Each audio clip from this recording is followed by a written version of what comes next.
এই যে আমাদের জীবন, এই জীবনের জন্য বিপদ, আপদ, পরীক্ষা, স্ট্রাগল এটা অনিবার্য, এটা হবেই। বিপদ নাই, কষ্ট নাই, আপদ নাই, অনিশ্চয়তা নাই, স্ট্রাগল নাই, এমনকি কেউ আছে এখানে? কেউ কি হাত তুলে বলতে পারবেন যে হুজুর আমার জীবনে কোনো বিপদ নাই, অথবা আমার জীবনে কোনো দুঃখ নাই, কষ্ট নাই, কোনো স্ট্রাগল নাই, কোনো রিস্ক নাই? এরকম সৌভাগ্যবান কেউ আছেন এখানে? তাহলে জীবনের জন্য পরীক্ষা এটা অনস্বীকার্য, হবেই হবে পরীক্ষা। পৃথিবীর জীবনটাই এমন, এভাবেই এই লাইফকে ডিজাইন করা হয়েছে। পরীক্ষা থাকবে, এখানে বিপদ থাকবে, এগুলো উত্তীর্ণ হয়ে আপনাকে যেতে হবে। চির সুখ চির শান্তি এটাই পৃথিবীতে হয় না। চির সুখ এবং চির শান্তির জায়গা হচ্ছে জান্নাত। চির সুখ এবং চির শান্তি কোথায়? এটা জান্নাতের বৈশিষ্ট্য। চির সুখ চির শান্তি, টেনশন নাই, ঝামেলা নাই, পরীক্ষা নাই, বিপদ নাই, রিস্ক নাই, স্ট্রাগল নাই। এটা হচ্ছে দ্য ফিচার্স অফ জান্নাত, জান্নাতের ফিচার। কিন্তু সমস্যা বাদে কখন? যখন জান্নাতের ফিচার আমরা দুনিয়ায় খুঁজি, যেটা পাবো আমরা জান্নাতে, এটা খুঁজি কোথায়? এই তখনই সমস্যা বাদে। And this is the main problem. এটাই বড় সমস্যা। এই সমস্যার সমাধান কোথায়, এটা নিয়ে আজকে আমি কিছু কথা অ্যাড্রেস করবো ইনশাআল্লাহ। তো তাহলে আসুন শুনি জান্নাতের ফিচার কি। জান্নাতের কমন একটা ফিচার হচ্ছে জান্নাতে there will be no sickness in paradise. জান্নাতে কোনো অসুস্থতা থাকবে না, চিরসুস্থ। সুবহানাল্লাহ পড়েন। চিরসুস্থ, চির সবল, কেউ অসুস্থ হবে না জান্নাতে। জান্নাত হবে অ্যান্টি এইজিং, জান্নাতে বয়স বাড়বে না কারো। চির যৌবনা, চির যুবক, অ্যান্টি এজিং। আপনারা জানেন যে বর্তমান পৃথিবীতে অ্যান্টি এজিং ক্রিম পাওয়া যায় না? ক্রিম, কথা বুঝতেছেন? অ্যান্টি এজিং ক্রিম পাওয়া যায়। তারা বলে এই ক্রিম মাখলে চামড়ায় ভাঁজ পড়ে না। এটার দাম আছে কিন্তু অনেক। অ্যান্টি এজিং ক্রিম লাগায়, শ্যাম্পু ইউজ করে, অ্যান্টি এজিং অয়েল আছে, এটা দিলে নাকি চামড়ায় ভাঁজ পড়ে না। ইভেন ভারতের অনেক বড় একজন ব্যবসায়ী মুকেশ আম্বানি, নাম শুনছেন? যে তার ছেলের বিয়ে হয়ে গেল। তো এই মুকেশ আম্বানির স্ত্রী নীতা আম্বানি, সে কিছুদিন আগে এক বোতল গোল্ড ওয়াটার খেয়েছে, gold water, and it's cost $60,000। $60,000 দাম এক বোতল গোল্ড ওয়াটারের। কেন? ফর অ্যান্টি এজিং, যাতে বয়সের ছাপ গালে না থাকে। এখন বলেন, এভাবে কি আমাদের বয়সকে ধরে রাখা সম্ভব এই পৃথিবীতে? সম্ভব না, কারণ এই ফিচারটা দুনিয়ার ফিচার না, এটা জান্নাতের ফিচার। সুবহানাল্লাহ পড়েন। তাহলে জান্নাতে কেউ অসুস্থ হবে না। জান্নাত হবে চির যৌবন, চির যৌবনা। ওখানে আমরা যুবক থাকবো, প্রত্যেকে 33 বছরের যুবক যুবতী হয়ে জান্নাতে ঢুকবে। বিষ্ণু ইসলাম বলেন, আহলুল জান্নাতি জুরদা ওয়া মুরদা ওয়া আবনাউ সালাসিন ওয়া সালাসিন। জান্নাতে যারা যাবে শুভ্র দাড়িবিহীন, প্রত্যেকে হবে 33 বছর বয়সের। ওই যে 33 বছর বয়সে একবার ঢুকলেন, আর বয়স বাড়বে না, ওইটাই চিরকাল ওই বয়স পাবে। জান্নাতের আরেকটা ফিচার হচ্ছে নো ফ্রাস্ট্রেশন, কোনো চিন্তা নাই, দুশ্চিন্তা নাই, হাইপার টেনশন নাই, সজীব প্রাণবন্ত। সুবহানাল্লাহ। জান্নাতের আরেকটা ফিচার হচ্ছে there is no expiry date in জান্নাত। এক্সপায়ারি ডেট আছে? জান্নাতে যে ঢুকবো 7 দিনের জন্য চেক ইন, নাকি? চেক ইন কয় দিনের জন্য? 7 দিন, 10 দিন পরে চেক আউট করে ফেলবে, এরকম? নো এক্সপায়ারি ডেট, আজীবন। একবার এন্ট্রি পেলে বের হওয়ার টেনশন নাই। আল্লাহু আকবার। তাহলে no expiry date, rather it's eternal, আজীবন থাকবেন, খালিদিনা ফিহা, চিরকাল থাকবেন। এবং জান্নাতের সবচাইতে গুরুত্বপূর্ণ ফিচার হচ্ছে there will be no death in জান্নাত। জান্নাতে আপনার আর মৃত্যু হবে না, মৃত্যুর বিদায় হবে। তার মানে আপনি অমর হবেন। তাহলে আপনি চির সুস্থ, চির সবল হবেন জান্নাতে, চির যুবক থাকবেন, প্রাণবন্ত থাকবেন, আপনি অমর হবেন, আপনি জান্নাতে মরবেন না। জান্নাতীরা যখন জান্নাতে যাবে, ফেরেশতারা ডেকে বলবে, ইয়া আহলাল জান্নাতি ইন্না লাকুম আন তাসিহু ফালা তাসকামু আবাদা। জান্নাতীরা চিরকাল সুস্থ থাকবে, অসুস্থ হবে না। ইন্না লাকুম আন তাশিব্বু ফালা তাহরামু আবাদা, তোমরা শাবাব থাকবা, বুড়া হবা না। ওয়া ইন্না লাকুম আন তাহইয়াউ ফালা তামুতু আবাদা, চিরকাল বেঁচে থাকবা, মরবা না। এবং সেদিন জান্নাতে মৃত্যু দেয়া হবে, মৃত্যু দেয়া হবে। ইউতাল মাউতু বিকাবশিন আমলাহ, একটা ছাগলের আকৃতিতে মৃত্যুকে আনা হবে। ফায়ুযবাহুল মাউত, মৃত্যুকে জবাই দেয়া হবে। এবার জান্নাতীরা তাকিয়ে থাকবে, ফেরেশতারা বলবে, ইয়া আহলাল জান্নাতি খুলুদুন ফালা মাউত, হে জান্নাতীরা চিরকাল এই জান্নাতে থাকবে। তাহলে জান্নাতের ফিচার পাইছেন। এখন কোন বোকা যদি এই ফিচার দুনিয়ায় খোঁজে, পাবে? পাবে না, কারণ দুনিয়ার ফিচার আলাদা। দুনিয়ার ফিচার কি? এই দুনিয়াতে বিপদ আসবে, কষ্ট আছে, দুনিয়াতে হতাশা আছে, ভয় আছে, অসুস্থতা আছে, বার্ধক্য আছে, এবং এই দুনিয়ার একটা এক্সপায়ারি ডেট আছে, আছে না? দ্য ডে ইউ ডাই, যেদিন আপনি মারা যাবেন, এটা আপনার এক্সপায়ারি ডেট, চলে যেতে হবে, চলে যেতে হবে। এই পৃথিবীতে মৃত্যুর অস্তিত্ব আছে, সবকিছু থমকে দিয়ে, আপনাকে চমকে দিয়ে মৃত্যু চলে আসবে, ঠিক কিনা বলেন? তাহলে এগুলো হচ্ছে দুনিয়ার ফিচার। এই দুনিয়াতে বিপদ আপদ, কষ্ট, ঝুঁকি, স্ট্রাগল, পার্থক্য, অসুস্থতা, এগুলো নিয়ে আমাদেরকে টিকে থাকতে হয়। এটা দুনিয়ার ফিচার, মিলাই ফেললে হবে না। জান্নাতের ফিচার একটা, দুনিয়ার ফিচার আরেকটা। দুনিয়াতে কষ্ট থাকবে, বিপদ আপদ থাকবে। এই দুনিয়ার ফিচারটা আল্লাহ তাআলা কোরআনের একটা আয়াতে খুব চমৎকার ভাবে উল্লেখ করেছেন, সেটা দিয়েই আমি আলোচনা শুরু করেছি। আল্লাহ তাআলা ইরশাদ করছেন, ওয়ালা নাবলুওয়ান্নাকুম বিশাইইম মিনাল খাউফি ওয়াল জু'i ওয়া নাকসিম মিনাল আমওয়ালি ওয়াল আনফুসি ওয়াস সামারাত ওয়া বাশশিরিস সাবিরিন। আল্লাহ তাআলা বলছেন, অবশ্যই অবশ্যই আমি তোমাদেরকে পরীক্ষা করব, ভয় দিয়ে, ক্ষুধা দিয়ে, সম্পদের ঘাটতি দিয়ে, আতঙ্ক দিয়ে, প্রাণনাশ দিয়ে, ফল ফসলের হানি দিয়ে পরীক্ষা করবে। কিন্তু এই পরীক্ষায় যারা উত্তীর্ণ হবে, যারা সবর ইখতিয়ার করবে, ওয়াবাশশিরিস সাবিরিন, ধৈর্যশীলদের জন্যই হচ্ছে সুসংবাদ। আলহামদুলিল্লাহ পড়ে। তাহলে সম্মানিত সুধী, আমরা বুঝতে পারলাম এই পৃথিবীর ফিচার হচ্ছে এখানে বিপদ থাকবে, বিপদ ছাড়া কেউ থাকবে না। স্ট্রাগল থাকবে, কষ্ট থাকবে, ঝুঁকি থাকবে, রিস্ক থাকবে, এবং নানা ধরনের বিপদ আপদ দিয়ে আল্লাহ তাআলা আমাদেরকে পরীক্ষা করবেন। এটা মাস্ট, এটা আমাদের মাইন্ডসেটে নিয়ে নিতে হবে। মাইন্ডসেটে এটা ক্লিয়ার থাকতে হবে। চিরসুখ চিরশান্তি এই দুনিয়াতে মিলবে, কোথায় মিলবে তাহলে? এটা তাহলে বিপদ আসবেই, আপদ আসবেই, পরীক্ষা থাকবেই আমাদের জীবনে। তবে ইন্টারেস্টিংলি মজার বিষয় হচ্ছে, পরীক্ষাটা এক একজনের এক এক রকম। পুরো পৃথিবীটা একটা পরীক্ষা ক্ষেত্র, কিন্তু কারো প্রশ্নপত্রের সাথে কারো প্রশ্নপত্রের কোনো মিল নাই। সুবহানাল্লাহ। আমার পরীক্ষা একরকম, আপনার পরীক্ষা আরেক রকম, ওই ভাইয়ের পরীক্ষা আরেক রকম, ওনারটা আরেক রকম। সবাই পরীক্ষার্থী, সবাই পরীক্ষার্থী, কিন্তু কারো প্রশ্নপত্রের সাথে কারো প্রশ্নপত্রের কোনো মিল নাই।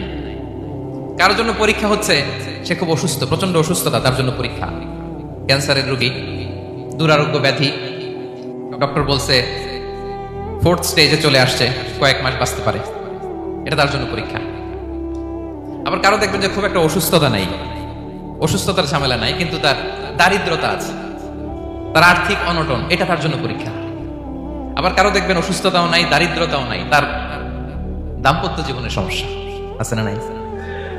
অনেকের দেখবেন এগুলো কোনোটাই সমস্যা না, তার ছেলে কথা শোনে না, মাদকাসক্ত। মাদকাসক্ত, রিহ্যাবে পাঠায়, আবার আসে, আবার গাঁজা খাওয়া শুরু করে, আছে না নাই বলেন? দেখেন তার পরীক্ষাটা আবার আলাদা। অনেকের দেখবেন মেয়ে বাবার কথা শোনে না। আবার অনেকের দেখবেন যে ব্যবসায় সমস্যা, লসের পর লস, লাভ উঠাতে পারে না। তাহলে পরীক্ষা ছাড়া, বিপদ আপদ ছাড়া দুনিয়াতে কেউ নাই, কেউ নাই প্রিয় ভাইরা। এটা আমাদের মাথায় রাখতে হবে। পরীক্ষা আপনাকে দিতেই হবে, পরীক্ষা দিয়ে দিয়েই নিজেকে প্রমাণ করতে হবে। আর এক একজনের পরীক্ষাটা এক এক রকম, কারো পরীক্ষার সাথে কারো পরীক্ষার কোনো মিল থাকবে না। তো মাঝে মাঝে আমরা এটা ভুলে যাই। আল্লাহ তাআলা কালামে পাকে রিমাইন্ডার দিয়ে আমাদেরকে স্মরণ করিয়ে দিতে চান যে এই পৃথিবীতে আসলে তোমরা এসেছো পরীক্ষা দিতে। এটাই জীবনের বড় বাস্তবতা।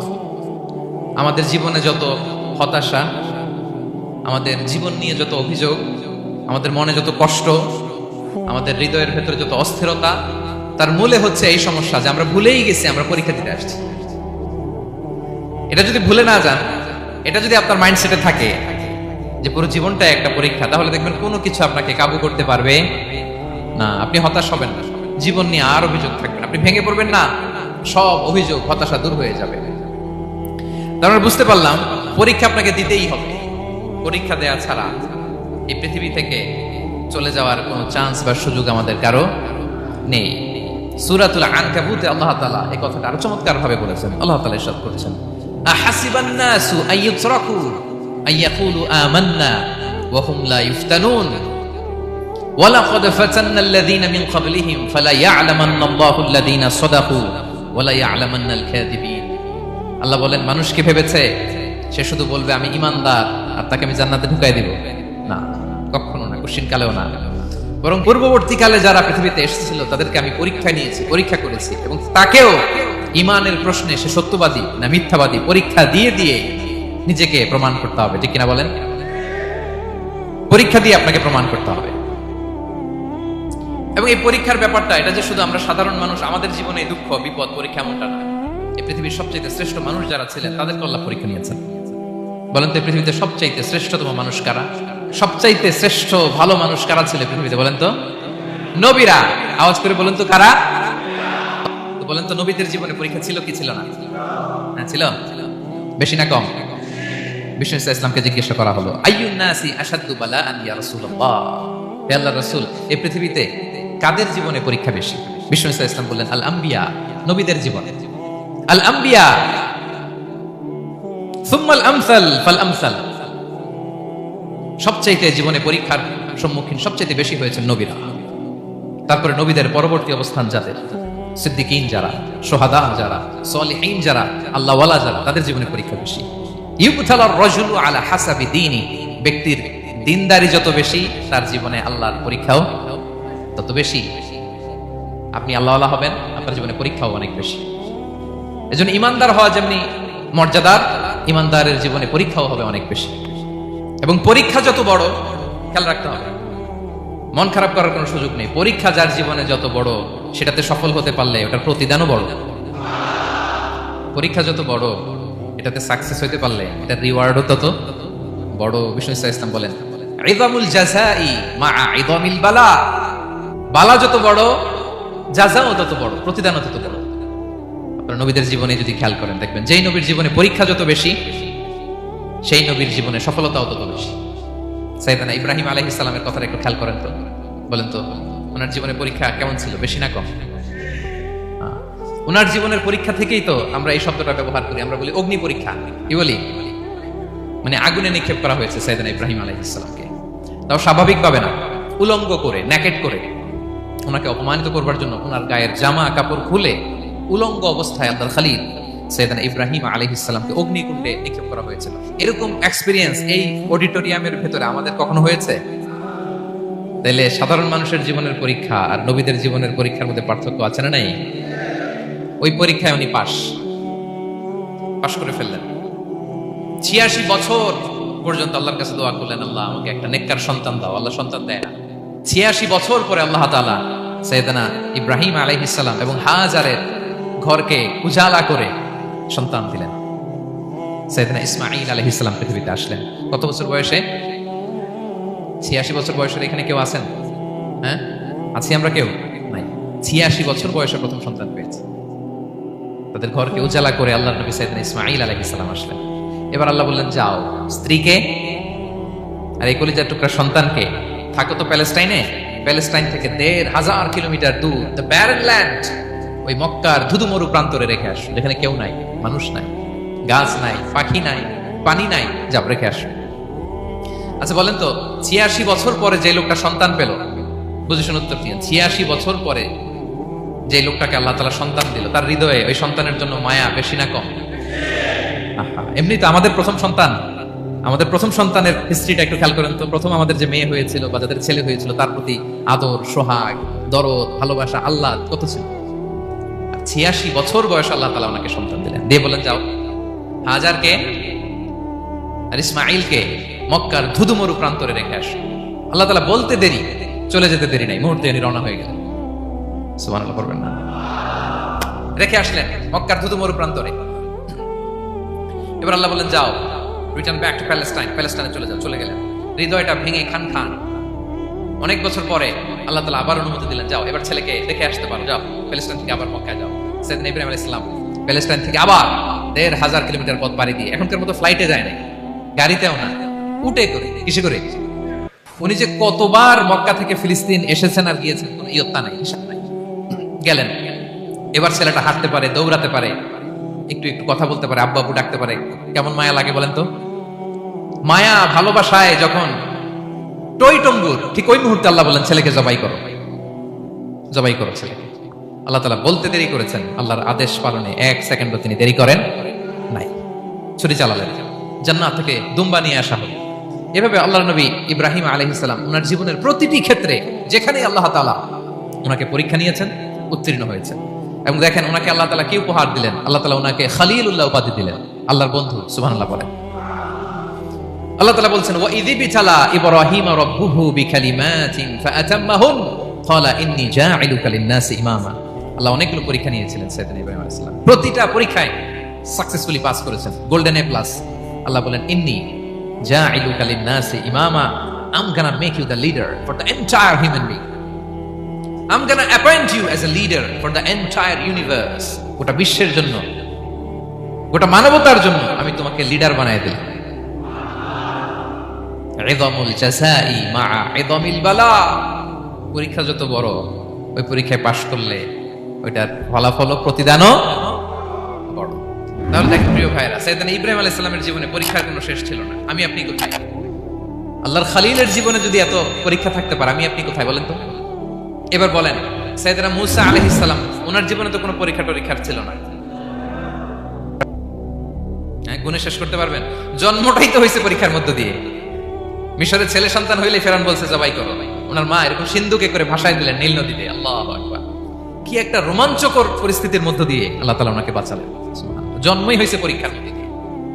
বড় হইলেন, ফেরাউনের ভয়ে দেশ ত্যাগ করলেন, মিশর থেকে মাদিয়ান। আবার আল্লাহর আদেশে যখন ফিরে আসলেন, আবার ফেরাউনের সাথে তর্ক বিতর্ক, যুদ্ধ।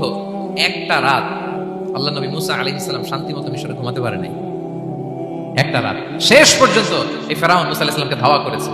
ফেরাউনের ধ্বংসের আগ পর্যন্ত সে মুসা আলাইহিস সালামকে ধাওয়া করেছে। তার মানে মুসা আলাইহিস সালাম এই বিপদ আপদ পরীক্ষা এগুলো থেকে মুক্তি পান নাই। এবার বলেন ঈসা আলাইহিস সালামের কথা, ওনার জীবনে তার পরীক্ষা ছিল না। কি পরীক্ষা ছিল? হ্যাঁ, আল্লাহু আকবার।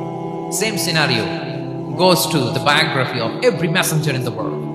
দেখি সব নবীর ক্ষেত্রে একই ঘটনা ঘটেছে। সাইয়েদনা ঈসা আলাইহিস সালাম দাওয়াত যখন দিলেন, ওনার বিরোধিতা শুরু হলো, ওনাকে হত্যার ষড়যন্ত্র হলো। ইভেন কি ওনাকে মারার জন্য বনি ইসরাইলেরা উদ্ধত হলো, জানে বাঁচবার জন্য পালালেন। এক ঘরে ঢুকলেন, চারদিক দিয়ে ঘেরাও করলো, উনি দরজা জানালা লাগাই দিলেন। ওরা বললো একজন দরজা ভেঙে জানালা ভেঙে ভিতরে ঢুকো, ঢুকে দেখো বেটা ঈসা কি করে। একজন ভিতরে ঢুকছে, ঢুকার সাথে সাথে বল রাফাআহুল্লাহু ইলাইহি, আল্লাহ তাআলা ঈসা আলাইহিস সালামকে উপরে উঠায় নিলেন।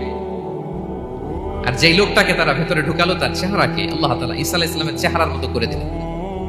এবার তার বাইরের সাথীরা বলে, ঘটনা কি বেটা? ঈসাও বেরোয় না, আমাদের লোকটাও বেরোয় না, সবাই ঢুক। দরজা ভেঙে ভেতরে ঢুকে দেখে ঈসা দাঁড়ায় আছে। বলেন তো এটা ঈসা না মিসা? এটা কি আসল ঈসা? ওমা কতালু ওমা সলাবু ওয়ালাকিন শুব্বিহা লাহুম। আল্লাহ বলে তোমরা আমার নবী ঈসাকে হত্যাও করতে পারো নাই, শুলেও চড়াতে পারো নাই, আমি সেফটি সিকিউরিটি দিয়ে আমার নবী ঈসা আলাইহিস সালামকে আকাশে তুলে নিয়েছি। তাহলে ওনার জীবনে পরীক্ষার শেষ ছিল না। এবার যদি আমরা বিশ্বনবী সাল্লাল্লাহু আলাইহি ওয়াসাল্লামের জীবনের দিকে তাকাই, ওনার জীবনটা দেখেন তো। আমাদের পেয়ারা নবী বিশ্বনবী মুহাম্মদুর রাসূলুল্লাহ সাল্লাল্লাহু আলাইহি ওয়াসাল্লাম, ওনার জীবনে কি স্ট্রাগল ছিল? স্ট্রাগল। মাক্কি জীবনের কথা যদি একটু খেয়াল করেন, দেখেন তো 3 বছর শিয়াবে আবি তালেবে জেল কেটেছেন, না খেয়েছিলেন। ওনার বংশের লোকেরা প্রথমে ছাগল খেয়েছে, ছাগলগুলো যখন শেষ, ছাগলের চামড়াগুলো শুকিয়ে ওইটা খেয়েছে। গাছের পাতা ছাল এগুলো খেয়ে খাবারের অভাবে বেহুশ হয়ে পড়ে থাকতো তারা। না খেয়ে কয়দিন ছিলেন আপনি? আমি কয়দিন ছিলাম না খেয়ে? মনেই তো পড়ে না, না খেয়েছিলাম কিনা কোনোদিন। এ হচ্ছে মাক্কি জীবন। মেন্টালি প্রেসার দেয়া হয়েছে। বিশ্বনবীর চাচা আবু লাহাব, তার 2 ছেলে উতবা আর উতাইবা, এদের সাথে বিয়ে দিয়েছিলেন 2 মেয়ের। যখন দাওয়াত দেওয়া শুরু করলেন, 2 মেয়েকে ডিভোর্স দিয়ে দিল। দেখেন, একটা বাবার জন্য প্রাপ্তবয়স্কা মেয়েকে যখন উঠায় নেওয়ার আগে ডিভোর্স দেয়, তার মানসিক অবস্থাটা কেমন থাকে বলে? মেন্টালি প্রেসারাইজ করা হয়েছে, ফিজিক্যালি হ্যারাস করা হয়েছে। বিষ্ণু ইসলাম যখন নামাজে দাঁড়াতেন, উটের পচা নারী ভুড়ি বিষ্ণুনবীর কাঁধে চাপিয়ে দেওয়া হতো। আপনার জীবনে এরকম ঘটছে কখনো? আপনি নামাজ পড়তেছেন, উটের পচা নারী ভুড়ি আপনার কাঁধে চাপিয়ে দেওয়া হয়েছে। কয়দিন হয়েছে এরকম? কয়দিন হয়েছে? হ্যাঁ, তারপরে তো আলহামদুলিল্লাহ বেরোয় না মুখ দিয়ে। কেমন আছেন হুজুর? কইেন না, বেশি একটা সুবিধার না, তাই না? বেশি একটা একটু মিলাবেন। কতটুকু পরীক্ষা আমরা দিয়েছি। তায়েফে গেলেন বিশ্বনবী, তায়েফে গেছিলেন জমির বায়না দিতে, তাই না? জমি কিনবে তায়েফে। তায়েফবাসীদেরকে জাহান্নামের আগুন থেকে বাঁচাতে গিয়েছিলেন, নিজের জন্য না। সেখানে তায়েফের ছেলেরা পাথর মেরেছে বিষ্ণু ইসলামের গায়ে। এত শুভ্র দেহ ছিল, চেহারা ছিল, বিষ্ণুবীর গা দিয়ে ঝরঝর করে রক্ত ঝরেছে। ফিজিক্যাল হ্যারাসমেন্টের শিকার হয়েছেন বিষ্ণু ইসলাম। যখন যেদিন বিষ্ণু ইসলামকে হত্যার ষড়যন্ত্র করা হলো, আল্লাহ তাআলার আদেশে তিনি মক্কা থেকে মদিনা হিজরত করলেন। মদিনাতে যে একটা রাত, সপ্তম হিজরির আগ পর্যন্ত শান্তিতে ঘুমাতে পারেন নাই। তিন দিকে তিন ইহুদি বসতি, বনু কাইনুকা, বনু নদীর, বনু কুরাইসা। খাওয়ার মধ্যে বিষ মিশিয়ে দেয়া হয়েছিল বিষ্ণু ইসলামের। বাজুর, খাসির বাজুর রান পছন্দ করতেন। এক ইহুদি মহিলা বিষ্ণু ইসলামের ওই রানের মধ্যে বিষ মিশিয়ে দিয়েছিল। ওই বিষের যন্ত্রণায় মৃত্যুর আগ পর্যন্ত বিষ্ণুনবী কাতরাতেন এবং উনি ইন্তেকালের সময় ওই বিষের ব্যথা যন্ত্রণাতে ইন্তেকাল করেছেন। বিষ্ণুনবীর ইন্তেকালটা শাহাদাতের ইন্তেকাল ছিল। বিষ্ণু ইসলাম বলেছেন, ওই যে খাইবার এলাকার ওই মহিলা যে আমার খাবারে বিষ মিশিয়েছিল, সেই বিষের যন্ত্রণা, বেদনা, কষ্ট আমি অনুভব করছি। খেয়ে না খেয়ে দিন প্রচারের কাজে নিজেকে দিয়েছ বিলিয়ে, তায়েফের কাফিরেরা চিনল না সে আলো, দুষ্ট ছেলেদের পিছু দিল লেলিয়ে, পাথরের আঘাতে ক্ষত বিক্ষত হয়ে সারা শরীর থেকে রক্ত ঝরে। হে রাসূল তোমাকে ভুলি আমি কেমন করে, হে রাসূল তোমাকে ভুলি আমি কেমন করে। হাজার ব্যথা বেদনার পরে ফিরে আসনি তুমি আপন ঘরে, দিনের আলো তুমি ছড়িয়ে দিতে চলে গেলে মদিনায় মক্কা ছেড়ে। হে রাসূল তোমাকে ভুলি আমি কেমন করে, হে রাসূল তোমাকে ভুলি আমি কেমন করে। ঠিক না বলেন? একটা রাত শান্তির ঘুম তিনি দিতে পারেন নাই। প্রিয় ভাইরা, তাহলে আমরা কি বুঝলাম? বিশ্বনবীর জীবনে পরীক্ষা ছিল কি ছিল না? আমাদের উপায় আছে? আমরা বাঁচতে পারবো এই বিপদ আপদ পরীক্ষা ঝঞ্ঝাল থেকে? বাঁচতে চাইলেও বাঁচতে পারবো? পারবো না। ইমাম মালিক আলাইহি রাহমা নাম শুনেছেন? ইমাম মালিক, ওনার জ্ঞান থেকে লাখো লাখো মানুষ উপকৃত হয়েছে, কোটি কোটি মানুষ উপকৃত হয়েছে। মদিনার রাস্তায় রশি দিয়ে ওনাকে টেনে হিচড়ে এক এলাকা থেকে আরেক এলাকায় নিত সালেম বাদশাহ। ইমাম মালিক আলাইহি রাহমা। ইমাম আহমদ ইবনে হাম্বল, উনাকে বেত্রাঘাত করা হতো, চাবুক দিয়ে পেটানো হতো। আমাদের মাযহাবের ইমাম আল ইমাম আল আযম আবু হানিফা আলাইহি রাহমা, উনাকে কারাবন্দী করা হয়েছিল। তার মানে দেখেন, যত বড় বড় স্কলার, যত বড় বড় মাশায়েখ, এমনকি আম্বিয়া আলাইহিস সালাম, উনারাও পরীক্ষা বিপদ আপদ থেকে রেহাই পাইছে। তাহলে আপনি আর আমি পাবো? বলেন তো। তাহলে এটা আমাদের ব্রেইনে গেঁথে নিতে হবে যে জীবন মানেই এখানে বিপদ থাকবে, পরীক্ষা থাকবে, স্ট্রাগল করে করে আমাকে আগাতে হবে। কেউ আমার জন্য রেড কার্পেট বিছিয়ে রাখবে না। এই জীবনটা বড় জটিল। This is life, how it's design. এভাবেই পৃথিবীকে ডিজাইন করা হয়েছে। এখানে বিপদ আছে, কষ্ট আছে। এই পরীক্ষা দিয়ে দিয়ে আপনাকে উত্তীর্ণ হতে হবে। বুঝতে পেরেছেন প্রিয় ভাই? নাও দ্য কোশ্চেন আরাইজ, এখন প্রশ্ন হচ্ছে, কেন আল্লাহ এই পরীক্ষা নেন? কেন? আল্লাহ তাআলা সূরা মুলকে বলেছেন, এই পৃথিবী সাজানোর, এই জীবন মৃত্যুর এই খেলা, এর উদ্দেশ্যটাকে আল্লাহ তাআলা স্পষ্ট করে বলেছেন, আল্লাযী খালাকাল মাউতা ওয়াল হায়াতা লিয়াবলুয়াকুম আইয়ুকুম আহসানু আমালা। জীবন মৃত্যু দিয়ে তোমাদের জীবনকে সাজানো হয়েছে এজন্য, যাতে করে তিনি তোমাদের পরীক্ষা করতে পারেন। কি করতে পারেন? তোমাদের মধ্যে কে সৎকর্মে অগ্রগামী, কে কাজে ভালো, আমলে ভালো, এটা দেখার জন্য। বেসিকলি আল্লাহর দেখার প্রয়োজন নাই, আমাদেরকে দেখানোর জন্য এই পরীক্ষার আয়োজন। আমি ভালো করবো না খারাপ করবো এটা আল্লাহ জানে না? তোমার পরীক্ষা করা লাগে কেন? কথা বলেন। আমি জান্নাতি না জাহান্নামী এটা আল্লাহ জানেন না? বেসিকলি আমাদেরকে জানানোর জন্য এই পরীক্ষার আয়োজন। কাদেরকে জানানোর জন্য? মানে তুমি জেনে যাও তুমি জান্নাতি না জাহান্নামী। আমি ভালো করেই জানি। একটা ছোট্ট উদাহরণ দিলে বুঝতে পারবেন প্রিয় ভাইরা। ধরেন আল্লাহ তাআলা দুইজনকে সৃষ্টি করলেন। উদাহরণস্বরূপ, একজনের নাম আব্দুল্লাহ, আরেকজনের নাম আব্দুর রহমান। সৃষ্টির পরে আব্দুল্লাহকে বললেন, আব্দুল্লাহ, আমি জানি তুমি পৃথিবীতে 50 বছর হায়াত পাইতা, খুব ভালো কাজ করতে, তুমি দুনিয়াতে অনেক ভালো কাজ করতে, এটা আমি আগেই জানি, আমার অসীম জ্ঞান বলে আমি আগে থেকেই জানি। তো যাও, তোমার এইমাত্র সৃষ্টি করলাম, যাও তুমি জান্নাতে ঢুকে যাও, কারণ আমি জানি তুমি জান্নাতি হবে। আচ্ছা, আর আব্দুর রহমান, তুমি পৃথিবীতে খুব খারাপ কাজ করতে, এটা আমি জানতাম, তোমার পাঠাইলে খারাপ কাজ করবা, তুমি সীমা লঙ্ঘন করবা, অন্যায় করবা, অপরাধ করবা, তুমি জাহান্নামী হবা, যাও। যেহেতু আমি জানি পরীক্ষার আর দরকার নেই, তোমারে জাহান্নাম দিয়ে দিলাম, যাও ঢুকে যাও। আব্দুল্লাহ ঠিকই জান্নাতে ঢুকে যাবে, আব্দুর রহমান কি ঢুকবে? ঢুকবে। সে বলবে, আল্লাহ এইমাত্র আমারে বানাইলেন, এইমাত্র আপনি আমাকে সৃষ্টি করলেন, সৃষ্টি করেই বলতেছেন তুমি জাহান্নামে যাওয়ার, বলতেছেন আমি জানি দুনিয়াতে পাঠালে তুমি খারাপ কাজ করবা, তুমি জাহান্নামী হবা, পাঠানোর আর কি দরকার, আগে থেকে জাহান্নামে যাও। আল্লাহ আপনি জানলে জানতে পারেন, আমি তো জানি না। ঠিক কিনা বলেন? সে বলবে না আল্লাহ আপনি ভুল বলতেছেন, এই দুনিয়াতে পাঠাইলে আমি খুব ভালো কাজ করতাম, আমি সীমা লঙ্ঘন করতাম না, নামাজ পড়তাম, রোজা রাখতাম, হজ করতাম, যাকাত দিতাম, সাদাকা করতাম, চ্যারিটি করতাম, জনকল্যাণকর সব ভালো কাজগুলো আল্লাহ আমি করতাম। এজন্য আল্লাহ তাআলা পরীক্ষার আয়োজন করেছেন, যাতে করে তুমি জেনে যাও যে পৃথিবীতে তুমি কি করেছো। এখন আর আল্লাহকে এক্সকিউজ দেওয়ার সুযোগ নেই। আচ্ছা বলেন তো, আবু জাহেলকে যদি আল্লাহ এখন কিয়ামতের দিন বলে Abu Jahl go to the hell fire, Abu জাহেলের কাছে বলার সুযোগ আছে? কারণ ও দুনিয়াতে কি করে আসছে এটাও জানে না। ফেরাউনকে ডেকে যদি আল্লাহ বলে ফেরাউন তুমি জাহান্নামে যাও, go to the hell fire, ওর কি কোনো এক্সকিউজ দেওয়ার সুযোগ আছে? বলেন, সুযোগ আর আছে? কারণ তুমি দুনিয়াতে কি করেছো তোমার চেয়ে ভালো কেউ আর জানে।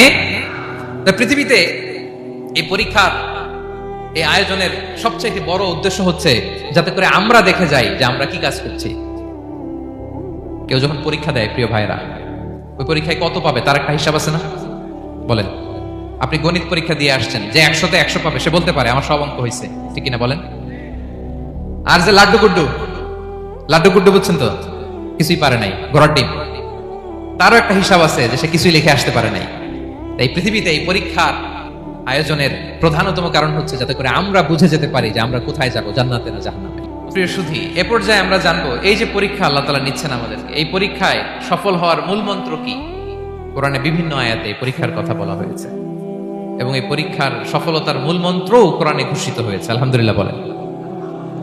যে আয়াত দিয়ে আমি শুরু করেছি এই আয়াতে আল্লাহ তাআলা বলেছেন ওয়াবাশশিরিস সাবিরিন, নবী হে ধৈর্যশীলদেরকে আপনি সুসংবাদ দিন, ধৈর্যশীলদেরকে সুসংবাদ দিন। তার মানে বিপদে ধৈর্য ধারণ করতে হবে প্রিয় ভাইরা। ইন্নামাস সাবরু ইনদা সাদামাতিল উলা, বিপদে আমরা অনেক সময় প্যানিক হয়ে যাই, অস্থির হয়ে যাই, কি করব, হতাশ না।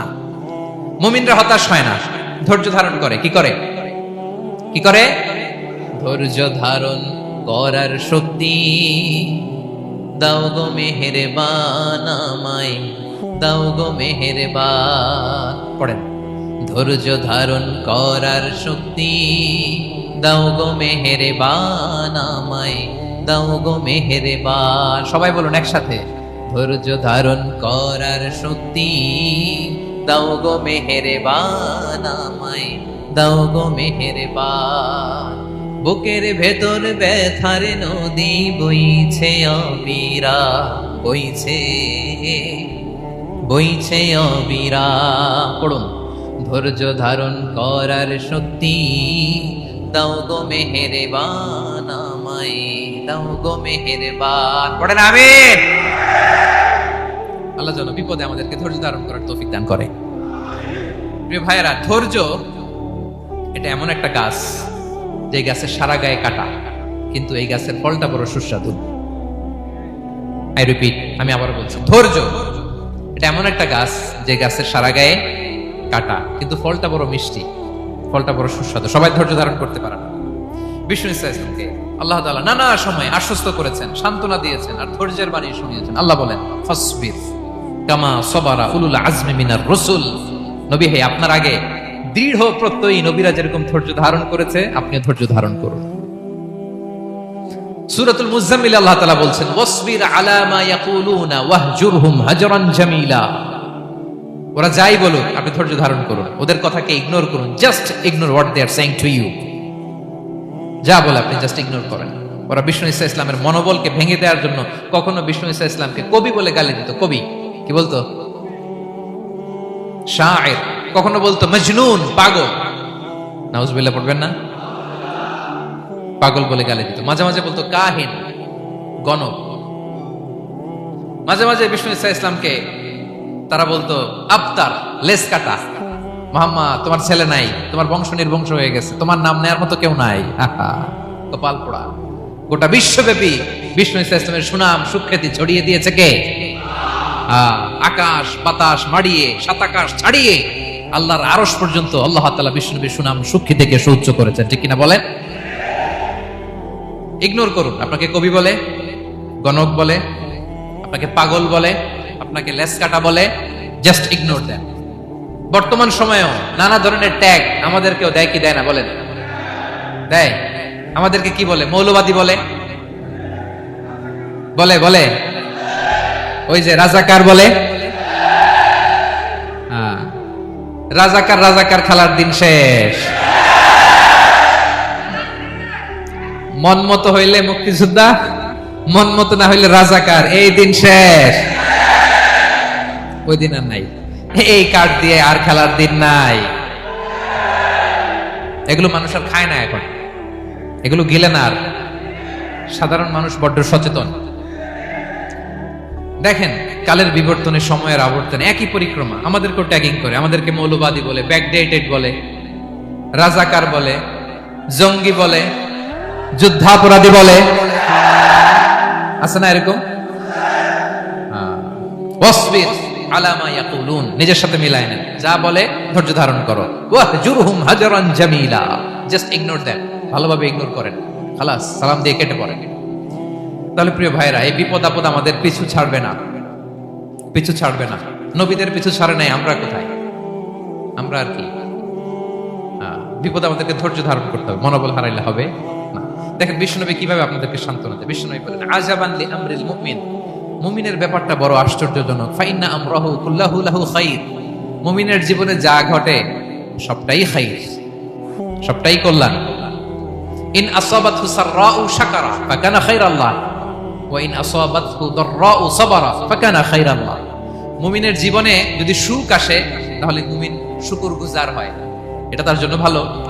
আর যদি মুমিন জীবনে দুঃখ আসে তাহলে সে সবর ইখতিয়ার করে, এটাও তার জন্য ভালো। সুবহানাল্লাহ। তাহলে দেখেন আমরা হয় সুখে থাকি নয় দুঃখে থাকি, ঠিক কিনা বলেন? তাহলে সুখের সময় আমরা শুকর করি, কি করি? শুকরগুজার হই। শুকরিয়া করো একটা ইবাদত, শুকরিয়া করো কি? আর দুঃখের সময় আমরা সবর করি, সবর করাটাও একটা। তাহলে আমাদের পুরো জীবনটাই ইবাদত, পুরো জীবনটাই সুখের সময় শুকর আর দুঃখের সময় সবর। আওয়াজ করে বলেন, সুখের সময় শুকর আর দুঃখের সময়। এই দুই ইবাদত মুমিন জীবনে চলমান, কন্টিনিউয়াস, একটা উইন উইন সিচুয়েশন। কি বলেন? উইন উইন হয়ে গেল না? যেই পরিস্থিতিতেই থাকে আমাদের জন্য লাভ। আল্লাহু আকবার। তাহলে প্রিয় ভাইরা, এটাই জীবনের বাস্তবতা। সবর আমাদেরকে ইখতিয়ার করতে হবে, হতাশ হওয়া যাবে না। অনেকে আমরা অল্পতে হতাশ হই। এই যে আমরা ধৈর্য ধারণ করছি, এর ফল পাচ্ছি না। দীর্ঘ দেড় দশক ধরে ধৈর্য ধারণ করছেন না আপনারা? এখন মুক্তি, স্বাধীনতা, বিজয় এনে দিয়েছে কে? ধৈর্য ধারণ করুন। ধৈর্যের যে ফলাফল, এটা বড় মিষ্টি। ধৈর্য এমন একটা গাছ, এই গাছের সারা গায়ে কাটা, কিন্তু এর ফলটা বড় সুস্বাদু, এর ফলটা বড় মিষ্টি। ধৈর্য ধারণ করার অভ্যাস করতে হবে প্রিয় ভাইরা। মুমিন হতাশ হয় না, হাল ছেড়ে দেয় না। মুমিন ভরসা রাখে একজনের উপর, তিনি কে? লা তাইয়াসু মির রাউহিল্লাহ ইন্নাহু লা ইয়াইয়াসু মির রাউহিল্লাহি ইল্লাল কওমুল কাফিরুন। আল্লাহর রহ থেকে, রহম থেকে নিরাশ হয়ে যাও না। কাফির ছাড়া, অকৃতজ্ঞ ছাড়া কেউ আল্লাহর রহ থেকে, আশা থেকে নিরাশ হয় না। শয়তানের সবচেয়ে বড় মিশন হলো আমাদেরকে হতাশ বানানো, এটা খেয়াল রাখতে হবে। শয়তানের সবচাইতে বড় মিশন কি? আমাদেরকে হতাশ করে দেয়া। হতাশ বানাইতে পারলে সে সাকসেসফুল, খুশি। কিন্তু আমরা এত সহজে হতাশ হই না, আমরা নিরাশ হই না, আমরা বিপদে হাল ছেড়ে দেই না। আমরা ভরসা রাখি এক মহান সত্তার উপর, তিনি কে? মনে থাকবে? বিপদ আসলে ভেঙে পড়বেন, ভিসা না হইলে কান্নাকাটি শুরু করবেন, ব্যবসায় লস হইলে হাউমাউ, হ্যাঁ, দেশ থেকে কোনো দুঃসংবাদ আসলে হতাশ হবেন, ভেঙে পড়বেন। ধৈর্য ধারণ করব আমরা। আওয়াজ করে বলেন, আমরা কি করব? সবর। বিপদ ট্যাকেল দেওয়ার প্রথম স্টেপ হচ্ছে সবর, ধৈর্য ধারণ করতে হবে। অবশ্যই সাবিরিন, ধৈর্যশীলদেরকে সুসংবাদ দাও। বিপদ থেকে বাঁচার দ্বিতীয় স্টেপ হচ্ছে এই বিপদ থেকে উত্তরণের চেষ্টা করতে হবে, কন্টিনিউয়াস প্রচেষ্টা চালিয়ে যেতে হবে। ওয়াল্লাযীনা জাহাদু ফিনা লানাহদিয়ান্নাহুম সুবুলানা, যারা আমার রাস্তায় চেষ্টা করে, প্রচেষ্টা করে, স্ট্রাগল করে, তাদেরকে আমি পথ দেখিয়ে দেই, সুবুল দেখিয়ে দেই, ওয়ে আউট দেখাই দেই, এক্সিট দেখাই দেই। কোথাও আটকাবেন না আপনি, আপনাকে এক্সিট দেখাই দিবে কে? মালয়েশিয়াতে কেলুয়ার বলে না? কেলুয়ার কি বলে চিনেন? কেলুয়ার মানে কি? এক্সিট। এক্সিট পেয়ে যাবেন, আটকাবেন না আপনি জীবনে কোথাও। 3 নাম্বার, আল্লাহর উপর তাওয়াক্কুল করতে হবে বিপদ আসলে। ওয়া মান ইয়াতাওয়াক্কাল আলাল্লাহি ফাহুয়া হাসবুহ, আল্লাহর উপর যে তাওয়াক্কুল করে আল্লাহ তার জন্য যথেষ্ট হয়ে যায়। তাহলে বিপদে প্রিয় ভাইরা আমরা প্যানিক হব না, ধৈর্য ধারণ করব, বিপদ থেকে উত্তরণের সর্বোচ্চ প্রচেষ্টা চালিয়ে যাব, আর ভরসা রাখবো একজনের উপর, তিনি কে? আর বিপদ আসলে এটাকে নেগেটিভলি নেবেন না সবসময়। বিপদ আপদ এটা অনেক পজিটিভ ভালো জিনিস আমাদের জীবনে বয়ে নিয়ে আসে। শাইখুল ইসলাম ইবনু তাইমিয়া আলাইহি রাহমা উনি বলতেন, খুব দামি কথা, খুব হেভি ওয়েট কথা, মনোযোগ দিয়ে শুনুন। তিনি বলতেন, যে নেয়ামত তোমাকে আল্লাহ থেকে দূরে সরায়, ওই নেয়ামতের চেয়ে বিপদ ভালো যে বিপদ তোমাকে আল্লাহর দিকে ধাবিত করে। আই রিপিট, আমি আবারও বলি, যে নাজ নেয়ামত তোমাকে আল্লাহ থেকে দূরে সরিয়ে দেয়, সে নাজ নেয়ামতের চেয়ে ওই বিপদ আপদ ভালো যে বিপদ আপদ তোমাকে আল্লাহর কাছে টেনে দেয়। তাহলে বিপদ আপদ আসলে আপনি হতাশ হবেন? আর কখনো দুঃখ করবেন? মোয়ারের ভাইয়েরা, আর মন খারাপ করবেন? আপনি খেয়াল করে দেখেন, বিপদ আসলে আমরা আল্লাহরে ডাকি বেশি। যখন অসুস্থ আপনি খেয়াল করেন তো, আল্লাহ আল্লাহ তুমি ছাড়া বাঁচানোর কেউ নাই, আল্লাহ আল্লাহ তুমি হেফাজত করো, আল্লাহ তুমি সুস্থ করে দাও। যখন লাইফ থ্রেট, দেখেন আপনি গুম হয়ে যেতে পারেন, আপনার কারাবন্দী করতে পারে, এরকম একটা বিপদের মধ্যে আছেন, তখন খেয়াল করেন তো আল্লাহর সাথে আপনার কানেক্টিভিটি, রিলেশনশিপটা কতটা ডেভেলপ হয়। কারণ বিপদে পড়লে আমরা আল্লাহরে ডাকি বেশি। তাহলে বিপদ আপদেরও কিছু পজিটিভ সাইড বা দিক আমাদের জীবনে আছে না নাই? অনেক পজিটিভ দিক আছে, কয়েকটা শেয়ার করি। এক নাম্বার পজিটিভ সাইড তো বললাম, ইমাম ইবনু তাইমিয়া যেটা বললেন। এরপরে হচ্ছে মাঝে মাঝে আল্লাহ তাআলা আমাদের মর্যাদাকে আপগ্রেড করতে চায়, এলিভেট করতে চায়। আপনি ধরেন কোন একটা এয়ারলাইন্সের রেগুলার প্যাসেঞ্জার টিকিট কাটেন, মাঝে মাঝে হঠাৎ করে দেখবেন কাউন্টারে গেলে তারা বলে, you are upgraded to business class, অথবা you are upgraded to first class. যেহেতু রেগুলার প্যাসেঞ্জার, অনেক মাইলস জমা হয়েছে, আপগ্রেড করে দেয়। আল্লাহ তাআলা মাঝে মাঝে চায় তিনি আমাদের মর্যাদাকে, র্যাঙ্ক, এটাকে আপগ্রেড করবেন, কিন্তু আমার যে আমল আখলাকের অবস্থা, ওইটা দিয়ে ওই আপগ্রেড র্যাঙ্কে যাওয়ার সুযোগ নাই। বুঝতেছেন কথা? আল্লাহ চায় আমার লেভেল একটু আপ করতে, কিন্তু আমার আমলের যে অবস্থা, এতে আমি ওখানে যাই না। তখন আল্লাহ কিছু বিপদ আপদ দিয়ে, পরীক্ষা দিয়ে বান্দাকে টেস্ট করে। ওই পরীক্ষায় যদি উত্তীর্ণ হন, সাথে সাথে আল্লাহ তাআলা আপনার লেভেল বা র্যাঙ্ক আপগ্রেড করে দেয়। সুবহানাল্লাহ পড়বেন না? তাহলে লাভ না লস? আওয়াজ করে বলেন, লাভ না লস? মুমিন জীবনের সব লাভ। যত বিপদ আপদ আপনাকে স্পর্শ করে, প্রতিটাতে আপনার জন্য কল্যাণ। বিষ্ণু ইসলাম বলেন, মা ইউসিবুল মুসলিমা মিন নাসাবিন ওয়ালা ওয়াসাবিন ওয়ালা হাম্মিন ওয়ালা হুজনিন ওয়ালা আযান ওয়ালা গাম্মিন হাত্তা শাওকাতি ইউশাকুহা ইল্লা কাফারাল্লাহু বিহা খাতায়া।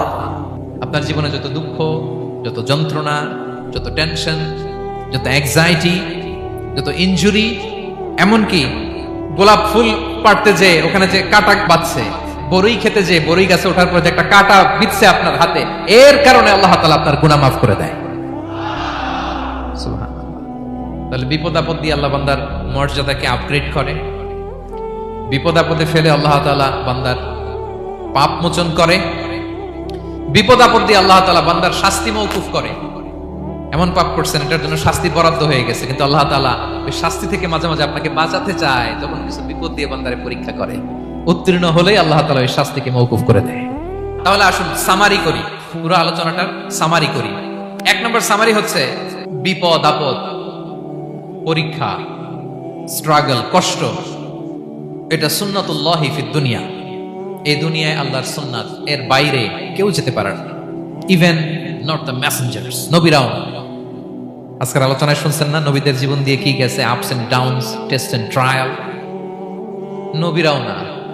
তাহলে এটা আমাদের মাইন্ডসেটের সাথে সেট আপ করে নিতে হবে যে অতীতে, বর্তমানে, ভবিষ্যতে বিপদ আপদ মুক্ত এই পৃথিবীতে কেউ থাকবে না। পারবেন? হ্যাঁ, এটা মাইন্ডসেটে নিয়ে নিতে হবে যে এটাই জীবন, বিপদ আপদ দিয়ে আল্লাহ পরীক্ষা করবেন। এটাই পৃথিবী।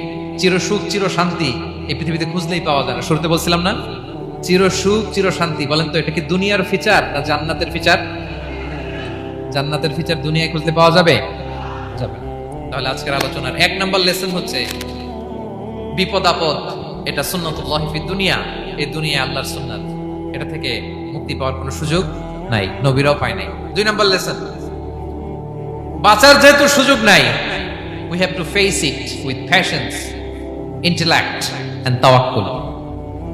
বিপদে অস্থির হওয়া যাবে না, এটাকে ফেস করতে হবে উইথ পেশেন্স, ধৈর্যের সাথে। বিপদ আমরা মোকাবেলা করব কিসের সাথে? ধৈর্য। প্যানিক হবেন না, অস্থির হবেন না, ধৈর্য ধারণ করবেন উইথ ইন্টেলেক্ট। আল্লাহর দেয়া আপনার ইন্টেলেক্ট খাটিয়ে এই বিপদ উত্তরণের সর্বান্তকরণের চেষ্টা প্রচেষ্টা আপনার চালায় যেতে হবে। আর সবশেষে আত-তাওয়াক্কুল আলাল্লাহ, ডিপেন্ডিং অন আল্লাহ, ভরসা করব কার উপর? আল্লাহর উপর। পারা যাবে তো? দুইটা লেসন গেল। 3 নম্বর লেসন হচ্ছে আমাদের ছেলে মেয়েদেরকে we have to educate our child regarding the test and trial in this dunya।